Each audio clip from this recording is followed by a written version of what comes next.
नमस्कार विद्यार्थी मित्रांनो, मी स्वप्नील शिंदे ई सायन्स गुरुमध्ये तुमच्या सर्वांचं पुन्हा एकदा स्वागत आहे। आता लास्ट लेक्चरमध्ये आपण केपलर्स लॉ पाहिले होते। आता आजच्या लेक्चरमध्ये आपण काय करणार आहे, Newton's universal law of gravitation पाहणार।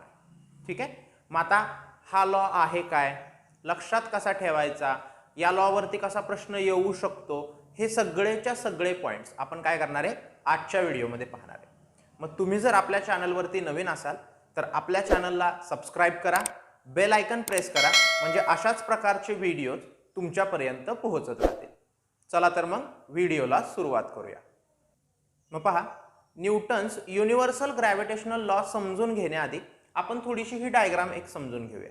ठीक आहे, या डायग्राम मध्ये जर तुम्ही बघितलं तर तुम्हाला दोन ऑब्जेक्ट दिसतायत ज्याचं मास m1 अँड m2 आहे। आता हा लॉ जो आहे हा युनिव्हर्सल लॉ आहे। युनिव्हर्स मधले कुठलेही दोन ऑब्जेक्ट जर आपण घेतले तर या लॉ मध्ये काय लक्षात ठेवायचं तुम्हाला की युनिव्हर्स मधले कोणतेही दोन ऑब्जेक्ट्स हे एकमेकाला नेहमी काय करत असतात, अट्रॅक्ट करत असतात एकमेकाकडे।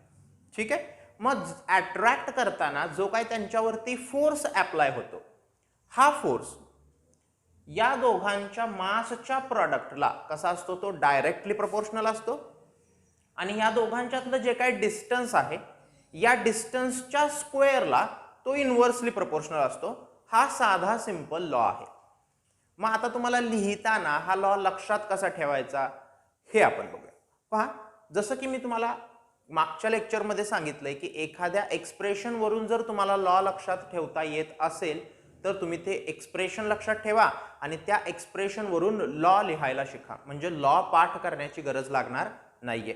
मग आता एक्सप्रेशन काय आहे त्याचं, तर force is directly proportional to m1 m2 and inversely proportional to distance square. बघा, हे चिन्ह मी डायरेक्टली प्रपोर्शनल पण म्हणलं, इनव्हर्सली प्रपोर्शनल पण म्हणलं। कालच्या व्हिडिओ लेक्चरमध्ये आपण बघितलंय समोरासमोर असतील दोघं तर या चिन्हाला डायरेक्टली प्रपोर्शनल म्हणायचं।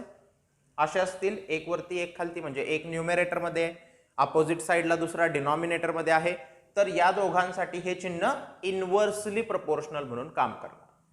मग आता लक्षात काय ठेवा, हा F हा फोर्स जो काय आहे तो म्हणजे नक्की काय आहे, तर हा जो फोर्स आहे हा फोर्स ऑफ अट्रॅक्शन आहे। म्हणजे कोणतेही दोन ऑब्जेक्ट्स असतील, या दोन ऑब्जेक्ट मधला हा काय आहे, अट्रॅक्टिव्ह फोर्स आहे, ज्याला आपण फोर्स ऑफ अट्रॅक्शन म्हणणार आहे। मग बघा, every object in the universe attracts every other object with a definite force।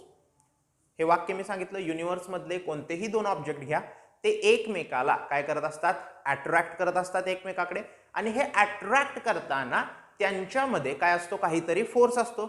आणि हा जो काय फोर्स आहे, धिस फोर्स इज, आता हा फोर्स डायरेक्टली प्रपोर्शनल आहे कशाला, इथं m1 आणि m2 लिहिलंय। मग m1 म्हणजे काय बघा, पहिल्या ऑब्जेक्टचं मास आहे, m2 म्हणजे काय, दुसऱ्या ऑब्जेक्टचं मास आहे। आणि ह्या दोन मासचं इथं कोणतं चिन्ह नाहीये, म्हणजे प्रॉडक्टचं साइन असणार आहे, बरोबर, म्हणजे या दोन मासचा प्रॉडक्ट घेतलाय। मग लिहिताना आपण कसं लिहिणार, is directly proportional to product of the, काय सांगा, टू मासेस और product of masses of two objects. ठीक आहे, जे काय दोन ऑब्जेक्ट आहेत त्या दोन ऑब्जेक्टच्या मासेसचा product. Okay, so is directly proportional to the product of the masses of two objects, बरोबर। अँड बरं, नुसता डायरेक्टली प्रपोर्शनल आहे का तो, नाही, तर त्याचबरोबर तो इनव्हर्सली प्रपोर्शनल सुद्धा आहे। मग इनव्हर्सली प्रपोर्शनल कशाला आहे, डी स्क्वेअर। आता डी म्हणजे काय, आकृतीत जर बघितलं तर डी म्हणजे काय, या ऑब्जेक्ट आणि या ऑब्जेक्ट मधलं डिस्टन्स आहे ते, मग ह्या डिस्टन्सच्या स्क्वेअरला कसा प्रपोर्शनल आहे, तो इनव्हर्सली प्रपोर्शनल आहे। मग लिहिताना कसं लिहितो, काल पण आपण बघितलेलं की स्क्वेअरचा उल्लेख आधी करायचा, अँड इनव्हर्सली प्रपोर्शनल टू कशाला, square of the distance between them. So हे एक्सप्रेशन लक्षात ठेवलं तर लॉ खूप छान पद्धतीनं आणि न पाठ करता तुमच्या लक्षात राहणार आहे, आणि कधीही विचारला तुम्हाला तरी सुद्धा तो सांगता येणार आहे। ठीक आहे, मग आता हा लॉ लिहायचा परीक्षेमध्ये, बरं मी इथं 1 आणि 2 असे पॉईंट टाकले, तुम्हाला असे 1 आणि 2 पॉईंट टाकणं गरजेचं नाहीये। तुम्ही काय करू शकता, this force is directly proportional to आणि त्याच्यानंतर हे इनव्हर्सली प्रपोर्शनल टू, एका लाईन मध्ये सुद्धा तुम्ही लिहू शकता। या पद्धतीने लिहिलं तरी सुद्धा चालणार आहे तुम्हाला, ठीक आहे. सो आता बघा या ठिकाणी आपण इथपर्यंत तर आलो की एक्सप्रेशन लिहिलं आपण, याच्यावरून हे एक्सप्रेशन आपण लिहिलं.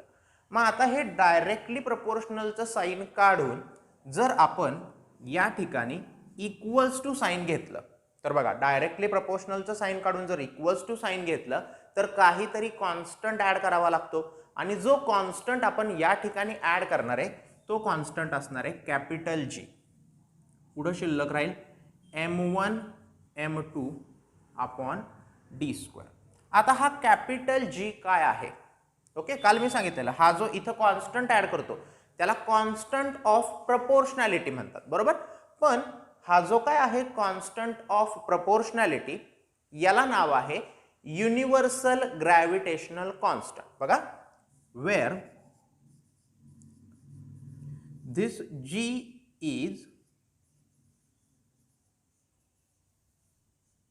याला कॉन्स्टंट ऑफ प्रपोर्शनॅलिटी सुद्धा म्हणतात.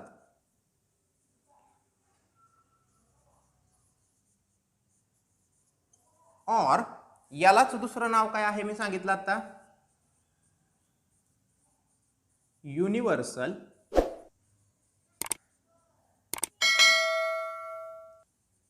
Gravitational constant. ठीक आहे, म्हणजे हाच युनिव्हर्सल ग्रॅव्हिटेशनल कॉन्स्टंट म्हणून सुद्धा ओळखला जातो. आता इथपर्यंतचा पार्ट तुमच्या लक्षात आला असेल.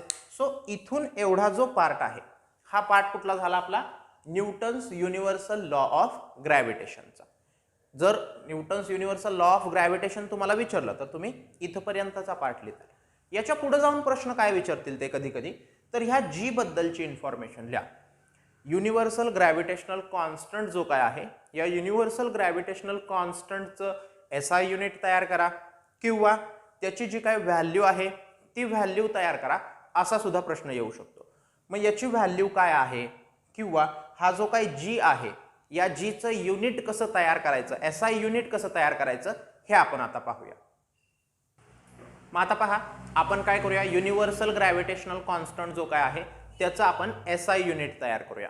ठीक आहे, पहा आता आपण एक्सप्रेशन आता काय बघितलं की force is equal to G m1 m2 upon distance square, बरोबर.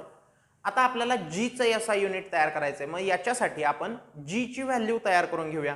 मग या जी ची व्हॅल्यू तयार करताना अपॉन डी स्क्वेअरचं इंटू डी स्क्वेअर होईल आणि हे into m1 m2चं upon m1 m2 होईल. सो देअरफॉर जी ची व्हॅल्यू मला काय मिळेल, force into distance square upon m1 m2. Okay, so आता बघा, so therefore SI unit is, आता SI युनिट कसं लिहिणार आपण, तर ह्या जीचा हा फॉर्म्युला आहे ना, मग या फॉर्म्युल्यात इथं फोर्स आहे.